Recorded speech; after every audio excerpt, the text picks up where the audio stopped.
दुनिया के कई देश जैसे इंडिया, निगेरिया, केन्या, पाकिस्तान, श्रीलंका और कैरिबियन के आइलैंड्स एक समय पर यूरोपियन पावर के कंट्रोल में थे। ब्रिटेन, फ्रांस, स्पेन, पोर्टुगल जैसे देशों ने इन जगहों पर राज किया था। उन्होंने सिर्फ ज़मीन पर कब्जा नहीं किया था, लोगों की इकोनॉमी, एजुकेशन, लैंग्वेज, कल्चर और सोच पर भी उनका असर डाला था। उसके इफ़ेक्ट्स को लिटरेचर के थ्रू देखने वाली स्टडी को पोस्ट कॉलोनियल लिटरेचर कहते हैं। पोस्ट कॉलोनियल लिटरेचर की स्टडी शुरू ही कॉलोनियलिज्म से और इम्पेरियलिज्म से हुई थी। इम्पेरियलिज्म एक बहुत बड़ी आइडियोलॉजी है जिसमें एक पावरफुल नेशन दूसरे रीजन्स पर अपना इन्फ्लुएंस बढ़ाता है। कॉलोनियलिज्म उस पॉलिसी का प्रैक्टिकल फॉर्म होता है जहां एक देश दूसरे देश पर सीधा कंट्रोल कर लेता है।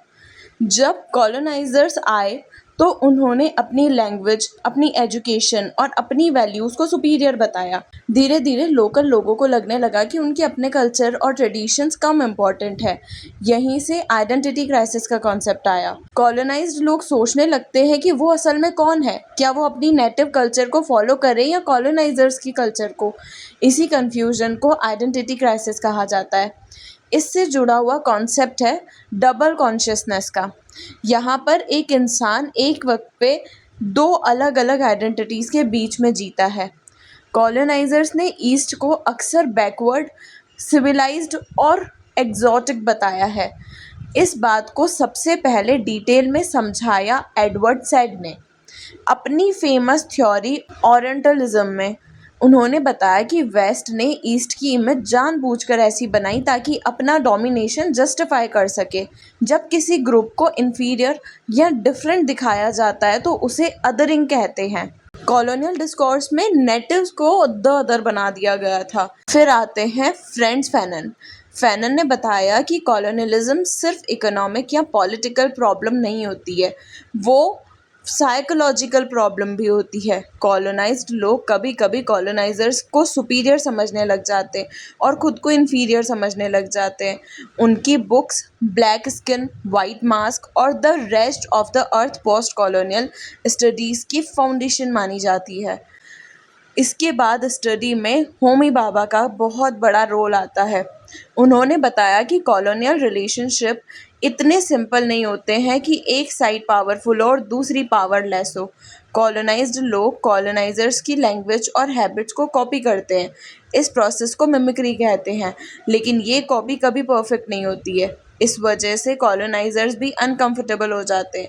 भाभा ने हाइब्रिडिटी का कॉन्सेप्ट दिया था। इसका मतलब होता है दो कल्चर्स के मिलने से एक नई मिक्स्ड आइडेंटिटी का बनना।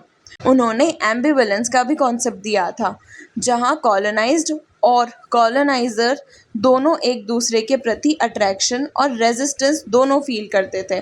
पोस्ट कॉलोनियल स्टडी में एक और बहुत फेमस नाम है गायत्री चक्रवर्ती का। उनका फेमस ऐसे कैन द सबल्टन स्पीक पूछता है कि सोसाइटी के सबसे मार्जिनलाइज्ड लोगों की आवाज़ सच में सुनी जाती है या नहीं। यहाँ से सबल्टन का कॉन्सेप्ट आता है। सबल्टन उन लोगों को कहते हैं जो पावर स्ट्रक्चर के बिल्कुल नीचे होते हैं और जिनकी आवाज़ अक्सर दबा दी जाती है। जब कॉलोनीज इंडिपेंडेंट हुई तो सब कुछ तुरंत ठीक नहीं हुआ था। कॉलोनियलिज्म ख़त्म हो गया था, लेकिन उनकी सोच और इफ़ेक्ट्स हर जगह पर अभी भी बचे हुए थे।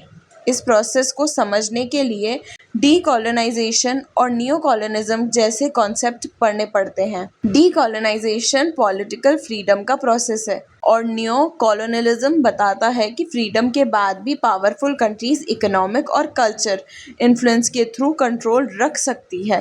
पोस्ट कॉलोनियल लिटरेचर लैंग्वेज को भी बहुत इंपॉर्टेंस देते हैं। इंग्लिश कॉलोनाइजर्स की लैंग्वेज थी। कुछ राइटर्स इंग्लिश में लिखते हैं ताकि दुनिया तक पहुंच सके, जबकि कुछ राइटर्स लोकल लैंग्वेज को इम्पोर्टेंस देते हैं। इस डिबेट को समझने के लिए न्यूगी व थ्योंगो को पढ़ा जाता है।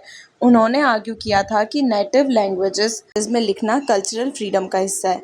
जब लोग अपने देश से दूर रहने लगते हैं या माइग्रेशन करते हैं तो डायस्पोरा का कॉन्सेप्ट आता है। डायस्पोरा लिटरेचर उन लोगों के एक्सपीरियंसेस को दिखाता है जो अपने होमलैंड और न्यू कंट्री के बीच में आइडेंटिटी बनाते हैं। इसी से एग्ज़ाइल और डिस्प्लेसमेंट भी जुड़े हुए कॉन्सेप्ट हैं। एग्ज़ाइल में व्यक्ति अपने देश से दूर होता है और डिस्प्लेसमेंट में अपनी कल्चर या जोग्राफिकल रूट से अलग हो जाता है। कॉलोनीज़ में अलग अलग रेसेस और कल्चर्स मिक्स हुई। इससे क्रियोलाइजेशन और मिक्स्ड कल्चर्स डेवलप हुए। पोस्ट कॉलोनियल स्टडीज़ ये भी देखती हैं कि कैसे कल्चर्स एक दूसरे को इन्फ्लुएंस करते हैं और नए फॉर्म्स क्रिएट करते हैं। फिर आता है कल्चरल इम्पेरियलिज्म और कल्चरल हेजीमनी। कल्चरल इम्पेरियलिज्म का मतलब है कल्चर के थ्रू डोमिनेशन, और कल्चरल हेजीमनी, जिसे इटालियन थिंकर एंटोनियो ग्राम्स्की ने एक्सप्लेन किया, वो बताती है कि रूलिंग ग्रुप्स अपनी वैल्यूज़ को नॉर्मल और नेचुरल बना देते हैं। कॉलोनियलिज्म में भी यही हुआ था। कॉलोनाइजर्स ने अपनी कल्चर को स्टैंडर्ड बना दिया था। इस फील्ड में यूरोसेंट्रलिज्म को भी चैलेंज किया जाता है। यूरोसेंट्रलिज्म का मतलब होता है यूरोप को दुनिया का सेंटर मानकर सब कुछ देखना। पोस्ट कॉलोनियल क्रिटिक्स कहते हैं कि हिस्ट्री और लिटरेचर को सिर्फ यूरोपियन पर्सपेक्टिव से नहीं देखना चाहिए। वुमेन के एक्सपीरियंसेस भी पोस्ट कॉलोनियल स्टडीज़ का इम्पॉर्टेंट पार्ट होते हैं, इसलिए पोस्ट कॉलोनियल फेमिनिज्म डेवलप हुआ। ये देखता है कि कॉलोनियलिज्म और पैट्रियार्की दोनों ने वुमेन को कैसे इफ़ेक्ट किया। यहाँ वुमेन की वॉइस, रिप्रेजेंटेशन और रेजिस्टेंस को स्टडी किया जाता है। अब राइटर्स की बात करें तो पोस्ट कॉलोनियल लिटरेचर में अक्सर चिनुआ अचेबी को पढ़ा जाता है, जिन्होंने थिंग्स फॉल अपार्ट में दिखाया कि कॉलोनियलिज्म ने अफ्रीकन सोसाइटी को कैसे बदल दिया। सलमान रश्दी आइडेंटिटी, हिस्ट्री और माइग्रेशन के इश्यूज को एक्सप्लोर करते हैं। डेरिक वॉलकॉट कैरिबियन आइडेंटिटी पर लिखते हैं। वुल सोयिंका अफ्रीकन कल्चर और पॉलिटिक्स को एक्सप्लोर करते हैं।